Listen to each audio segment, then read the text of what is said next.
ভাড়া তুলবো কেনা? তুলতেছি। এই বড় ভাই ভাড়া হইছে 10 টাকা দেন। কই তুলছেন? আব্দুল্লাহ ভাই। আর 5 টাকা। আরে ভাই স্টুডেন্ট আব্বার কাটে। বাইরে সিরিং সার্ভিস মানে আপাস নাই। আরে ভাই রেগুলার যাতায়াত করতেছি। আপনি কেমনে 20 টাকা দেন? কারণ আপনি 20 টাকা ধরেন নামেন বাস নামেন ধরেন। আর যদি দেখা টাকা নেন জান আগে বাড়ান। এবার ভাই আমার ভাড়াটা লাগবো না। কেন? আর কইলাম তো লাগবো না। এই মেয়ে এই শুনেন কি ভাই আমি আপনারা ভাড়া দিলাম আমার হাফ ভাড়া কাটলেন না। এই আপনারা ভাড়া দিলো এই মেয়ের কাছে ভাড়া নিবেন না। আমরা ফ্রিতে যাবো মেয়ে দেন। আমার বাসের ভিতরে আমি কাটতে বাড়ালাম এটা আমি বুঝবো। এই বাসেতে নামেন আপনি ভাড়া না লাগবো না ধরেন নামেন। এই মানুষ দেখলে বুঝতে না সামনে যান। আমার কি কেন নামেন নামেন নামেন। কিরে সবার ভাড়া লইলি মায়াটার ভাড়া লইলি না কে? কাটছি তো সবার। কই কাটছস বেটা?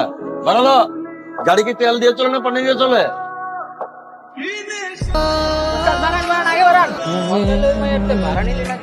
ম্যাডাম আর পরিচিত। দেখিতে লই মাইয়া নাকি? প্যার কা এক কাহানি